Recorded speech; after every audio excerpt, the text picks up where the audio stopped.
मलाई त चाहिए होइन लियो लि ब्या एउटा एउटा भएपछि पुग्छ यहाँले वर्ग भयो हजुर तत्कालीन राख्ने हो के अरे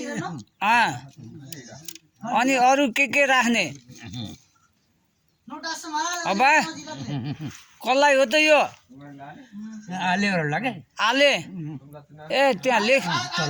ऋतु कहाँ बारीबाट आउने के ए कति हो त यो पैसा पैसा यसलाई 300 ए 300 मा बेच्ने हो सोनाको मेहमान भन्छ क्या काट्ने खिप्ने काट्ने गरेर त